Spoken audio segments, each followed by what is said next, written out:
ఇప్పటిదాకా మీరు డ్రగ్స్ అంటే ఎక్కడో పారిశ్రామిక వాడల్లోనో లేకపోతే పాడుబడ్డ బంగ్లాల్లోనో తయారు చేయడం చూసుంటారు వినుంటారు. కానీ ఇది షాకింగ్. సికింద్రాబాద్ బోయిన్పల్లిలో పబ్లిక్గా ఒక స్కూల్లో ఒక బడిలోనే కుటీర పరిశ్రమ పెట్టాడు ఒక బద్మాష్. ఆ బ్రేకింగ్ ఇప్పుడు మనం చూస్తున్నాం. సికింద్రాబాద్ బోయిన్పల్లిలో బడిలోనే డ్రగ్స్ డెన్ నడిపిస్తున్నారు. మేధా స్కూల్ ముసుగులో మత్తు మందు ప్రొడక్షన్ జరుగుతోంది. అక్కడ పోలీసులు పబ్లిక్ కళ్ళు గప్పి విచ్చలవిడిగా తయారు చేస్తున్నారు. 5 గదుల్లో తరగతులు, 6వ గదిలో ఈ ల్యాబ్ నడిపిస్తున్నారు. సైన్స్ ల్యాబ్ ముసుగేసి LSD ఆల్ఫ్రాజోలం తయారు చేస్తున్నారు. కల్తీ కళ్ళు కోసం కిలోల కొద్దీ సరుకు వేరే జిల్లాలకు ఆల్ఫ్రాజోలం సరఫరా చేస్తున్నారు. అయితే సరుకు తయారవుతుండగానే రెడ్ హ్యాండెడ్గా పట్టుకుంది eagle team. School principal and డైరెక్టర్గా ఉన్న జయప్రకాష్ గౌడ్ని అరెస్ట్ చేసింది. అలాగే కొరియర్ బాయ్ మురళి, శ్రీ సాయి ట్రావెల్స్కు చెందిన ఉదయ్ సాయిల్ని కూడా అరెస్ట్ చేశారు. డ్రగ్స్, కెమికల్ మెటీరియల్తో పాటు కట్టల కొద్దీ డబ్బుని సీజ్ చేశారు.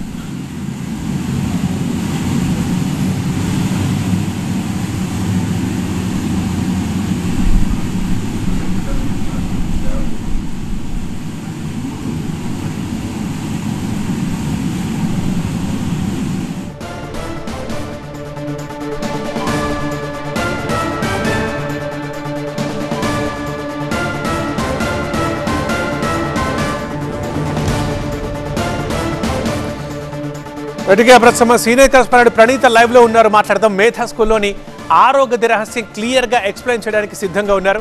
సో ప్రణీత, చెప్పండి, బడిలో బద్మాష్ పనులు ఎలా కళ్ళ ముందు కనిపిస్తున్నాయి? స్కూల్లో పెట్టడానికి గల రీజన్ అంటే వాళ్ళు ఏమనుకున్నారు అండ్ ఎప్పటి నుంచి నడుస్తుంది, ఎలా బయటపడింది ఇది? 8 నెలల నుండి కూడా ఈ స్కూల్కి డైరెక్టర్గా ఉన్నటువంటి జయప్రకాష్ గౌడ్ ఈ తరహా దందా నడిపిస్తున్నాడు. సో ప్రజెంట్ జయప్రకాష్ గౌడ్కి సంబంధించినటువంటి ఫోటో మనం ఇక్కడ చూస్తున్నాము. సో ఇక్కడ స్టూడెంట్స్కి ప్రైజెస్ ఇస్తూ కనిపించాడు. కానీ ఇదే చేత్తో జయప్రకాష్ గౌడ్ ఇదే బిల్డింగ్లో ప్రజెంట్ మనం ఉన్నటువంటి మేధా స్కూల్కి సంబంధించినటువంటి బిల్డింగ్ ఇది. ఇదే బిల్డింగ్లో ఆయన ఒక సపరేట్ రూమ్ని, ఎవరికి కూడా ఎంట్రీ లేనటువంటి ఒక రూమ్ని సెంట్రిక్గా చేసుకొని మొత్తం లక్షల రూపాయలు చేసేటువంటి డ్రగ్స్ని తయారు చేస్తూ వచ్చాడు.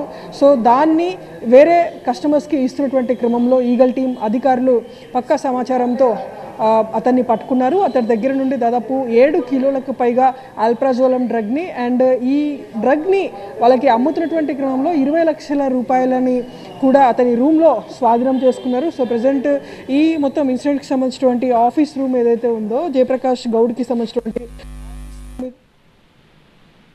మనం చూడొచ్చు. మొత్తం పిల్లలకి సంబంధించిన అనేక రకాల ఐటమ్స్ మనకి ఇక్కడ కనిపిస్తున్నాయి. కొన్ని రకాల ట్యాబ్లెట్స్ని కూడా మనం ఇక్కడ చూస్తున్నాము. సో ఈ తరహా ట్యాబ్లెట్స్ని కూడా ఎందుకు అతను యూజ్ చేస్తున్నటువంటిది కూడా ఇప్పుడు ఈగల్ టీమ్ ఫోకస్ చేస్తుంది. అండ్ రిమైనింగ్ ఇదే ఫ్లోర్లో ఉన్నటువంటి, ఇదే బిల్డింగ్లో ఉన్నటువంటి ఫస్ట్ ఫ్లోర్లో, ఇది గ్రౌండ్ ఫ్లోర్లో మనం ఉన్నాము. ఎగ్జాక్ట్లీ ఫస్ట్ ఫ్లోర్లో ఇదే ప్లేస్లో మొత్తం ఒక కెమికల్ ఫ్యాక్టరీలో ఏ తరహా ఎక్విప్మెంట్ అయితే అమరుస్తారో అదే తరహాలో ఒక కెమికల్ ఫ్యాక్టరీలో ఉన్నటువంటి ఎక్విప్మెంట్ అంతా కూడా జయప్రకాష్ గౌడ్ రూమ్లో ఉంది. సో ఆ రూమ్లోకి ఎవరిని కూడా రానివ్వడు, ఎంట్రీ పూర్తిగా రిస్ట్రిక్ట్ చేస్తాడు.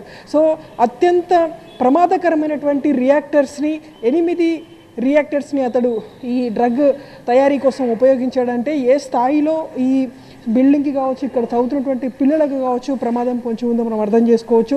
Exactly 8 reactors. సాధారణంగా కెమికల్ ఫ్యాక్టరీస్లో ఒక రియాక్టర్ పేలితేనే ఏ స్థాయిలో దాని తీవ్రత ఉంటుందో మనకు తెలిసిందే. కాకపోతే ఇక్కడ ఈ డ్రగ్ తయారీకి సంబంధించి రియాక్టర్స్ అంటే ఆ ఫ్యాక్టరీస్లో ఉన్నటువంటి రియాక్టర్ సైజ్ కాకుండా కొంచెం స్మాల్ సైజ్లో కూడా రియాక్టర్స్ ఉంటాయి. సో అట్లాంటి రియాక్టర్స్ని 8 ఉపయోగించి ఇతడు ఈ డ్రగ్ని తయారు చేస్తూ వచ్చాడు. సో 1 కాదు 2 కాదు అనేక రకాల కెమికల్స్ని ఇతడు ఉపయోగిస్తున్నాడు. ఒక కెమికల్ అనుకోకుండా రియాక్ట్ అయితేనే దాని ప్రభావం ఏ స్థాయిలో ఉంటుందో చాలా ప్రమాదాల్లో, చాలా కెమికల్ ఫ్యాక్టరీలో ఉన్నటువంటి ఇన్సిడెంట్స్లో మనం చూసుకుంటూ వచ్చాము.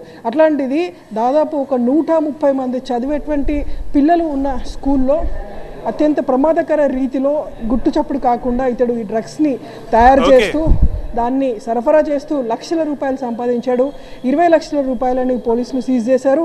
పట్టుబడినటువంటి డ్రగ్స్ విలువ అండ్ రా మెటీరియల్ విలువ అంతా కూడా 2 కోట్ల పైబడే ఉంటుందనేటువంటిది పోలీసులు చెప్తున్నారు.